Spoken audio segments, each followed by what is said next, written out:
Hola, somos el equipo número uno y vamos a hablar o a presentarles sobre el periodo presidencial de Francisco I. Madero.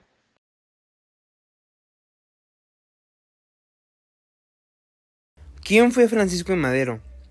Hay que tomar aquí varios puntos porque primero ya todos sabemos que fue un líder revolucionario mexicano, ya que por ejemplo en 1904 fue que empezó a incursionar en el mundo de la política y el periodismo y justamente en 1908 escribió un libro sobre la sucesión presidencial en 1910 donde hacía una crítica al poder absoluto y a la perpetuación de Porfirio Díaz en su cargo como presidente.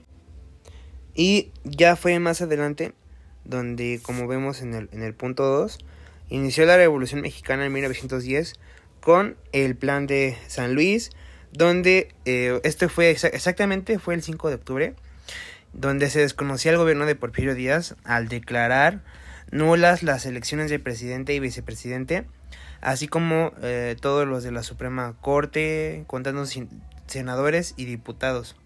Ahora ya no había como esa parte para hacer una reelección, como estaba en contra básicamente de todo lo que era Porfirio Díaz, y él estaba por iniciar una revolución prometiendo convocar un nuevo proceso electoral a la vez de empezar con esta rebelión, donde ya se podía ver que los primeros levantamientos armados eran en el norte del país para que se pudieran propagar en otras entidades, ya sea del centro o del sur de la República. Y ya el primer golpe fuerte o golpe de gracia se dio el 10 de mayo de 1911 con Pascual Orozco y Francisco Villa, ya que ellos como estrategia tomaron la ciudad Juárez y ya empezó ya el convenio de Ciudad Juárez en el que se estipulaban las condiciones para retomar la paz, y parte de ello era la renuncia de Díaz y convocar a nuevas elecciones donde Francisco León de la Barra y Madero se comprometieron a licenciar las tropas revolucionarias.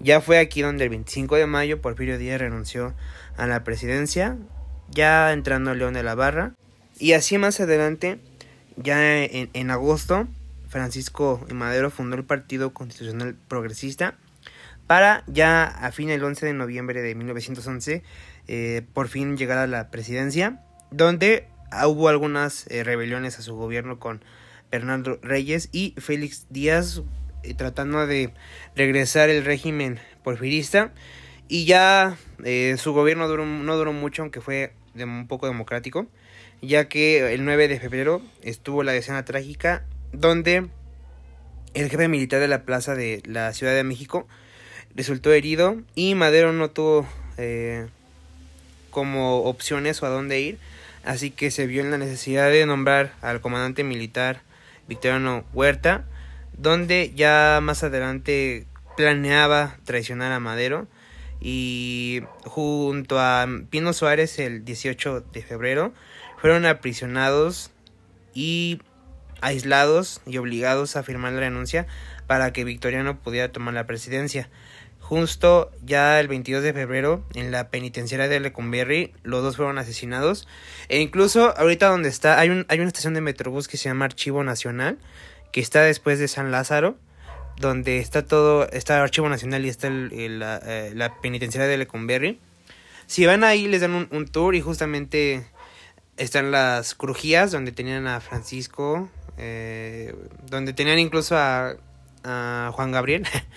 Y ya ahí en la parte de hasta el final es donde les enseñan dónde fueron acribillados, o no sé si se diga acribillados, pero fue donde al fin fueron disparados por la espalda, y justamente ahí fue cuando terminó todo con Francisco y Madero. Bueno, hablando un poco acerca del plan presidencial de Francisco Madero, tampoco hay mucho que mencionar porque su gobierno no fue muy largo, pero bueno, básicamente, en pocas palabras, era lo contrario al gobierno de Porfirio Díaz, ¿no? Uno de los puntos más importantes, pues, es la no reelección y las elecciones libres. Pues justamente de ahí fue que salió su frase más famosa, la cual es sufragio efectivo, no reelección. También Francisco I. Madero buscaba la mediación de la relación obreros-patronales, al igual que la regulación en las condiciones laborales. Esto como pudo ser la limitación de la jornada laboral en 8 horas y también un salario justo para los trabajadores. De igual manera, Francisco I. Madero fue que prometió la restitución de las tierras y las aguas usurpadas a los campesinos y a las comunidades indígenas. También buscaba el apoyo a la libertad democrática como en la libertad de expresión, pues tal es el ejemplo de la libertad de prensa, que pues tal vez en su gobierno le resultó un poco contraproducente, pero bueno, justamente más bien durante el gobierno de Porfirio Díaz fue que Francisco y Madero, de manera un poco ilegal o a escondidas, por así decirlo, fue que publicó su libro La sucesión presidencial en 1910, en la cual básicamente pues es una crítica al gobierno absolutista de Porfirio Díaz, en el cual desprestigia el militarismo y desvanece la opinión que prevalecía en ese momento acerca de la administración y pues justamente de este régimen que mantenía el gobierno. En este libro justamente está una frase muy importante en la cual dice: estamos listos para una democracia, quien no lo está es el actual gobierno. Y pues justamente es eso, de que Francisco y Madero tenía esta necesidad de que el pueblo haga uso de sus derechos, porque justamente en el gobierno de Porfirio Díaz pues no se veía reflejado esto. Pero bueno, este libro está dividido en siete Está dividido en 7 capítulos, los cuales los voy a mencionar nada más para que se den una idea de lo que trataba básicamente el libro.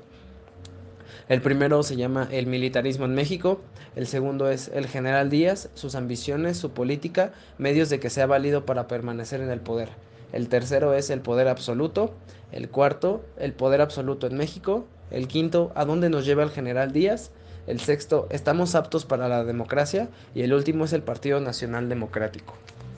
Después de la Revolución Mexicana existía una gran agitación política y social. Por tanto, los medios de comunicación, en específico la prensa impresa, ocupaban un papel crucial en la difusión de información relevante para el público en general y la formación de opinión pública. Considerando que la prensa escrita fue la principal fuente de información para el público, existía un foro donde los partidarios del gobierno de Francisco I. Madero y los críticos ejercían una especie de debate público. Por su parte, el cine y la radio tenían un menor alcance en comparación con la prensa escrita, porque tenían pocos años de haber sido implementados en México. Por esto mismo tenían una menor transmisión de mensajes políticos y propaganda. Los medios de comunicación también funcionaron como medio político porque se difundían propaganda política y se promovían las agendas. Todo esto por medio de folletos, panfletos y artículos en periódicos principalmente. Es así como podemos tener claro que tenían un papel fundamental en la vida política de México post-revolución. Entre los logros y sucesos históricos más importantes que sucedieron durante su mandato fue el Plan de San Luis, que fue un manifiesto creado el 6 de noviembre de 1910 por Francisco I. Madero. El documento convocaba al levantamiento de armas para culminar con la dictadura de Porfirio Díaz y establecer elecciones libres y democráticas. Dicho documento también se comprometía a restituir a los campesinos las tierras que les habían sido arrebatadas por los hacendados. El Plan de San Luis desconocía la reelección de Porfirio Díaz en el cargo, anulando las recientes elecciones y convocaba nuevos comicios, mientras que Madero asumiría la presidencia de manera provisional. Además, proclamaba el principio de la no reelección. Finalmente, el Plan de San Luis tuvo como consecuencia el triunfo de Francisco I. Madero en las elecciones presidenciales de 1911. Después, en 1911, fue el Plan de Ayala, que fue promovido por Emiliano Zapata, jefe revolucionario, quien desconoció a Francisco I. Madero como presidente, acusándolo de traicionar los principios de lucha y causas campesinas. El Plan de Ayala llamaba a los zapatistas a tomar las armas para restituir la propiedad de las tierras a los campesinos, mismas que habían sido arrebatadas de forma violenta, usurera o a través de engaños por parte de caciques, hacendados y terratenientes. Para Emiliano Zapata, dichas tierras deberían ser regresadas a sus dueños originales. Igual ese mismo año se dio la creación del Departamento del Trabajo, que tras asumir la presidencia de la República a consecuencia del movimiento armado revolucionario de 1910, Francisco I. Madero decretó el 18 de diciembre de 1911 la creación del Departamento del Trabajo dentro de la entonces Secretaría de Fomento, Colonización e Industria para solucionar los conflictos laborales bajo un esquema fundamentalmente conciliatorio. En 1912 se dio el Plan de la Empacadora. Durante la presidencia de Francisco I. Madero, el 25 de marzo de 1912, un grupo de revolucionarios del estado de Chihuahua, encabezados por Pascual Orozco, anunciaron que se levantaban en armas mediante el plan elaborado en la Casa Empacadora de la capital de ese estado, en el que proponían un amplio programa de reformas laborales y agrarias. El plan acusaba al presidente Madero de haber traicionado los propósitos del Plan de San Luis y no cumplir a cabalidad los artículos del mismo. Mediante este documento, los rebeldes desconocían al gobierno maderista y a los poderes legislativo y judicial. En 1913 se dio lo que se conoce como la Decena Trágica, que fue que a los 10 días de continuos combates en la Ciudad de México, desarrollados del 9 al 18 de febrero de 1913, por la sublevación de los generales retirados Manuel Mondragón, Bernardo Reyes, Félix Díaz y una fracción del Ejército Federal en contra del gobierno de Francisco I. Madero.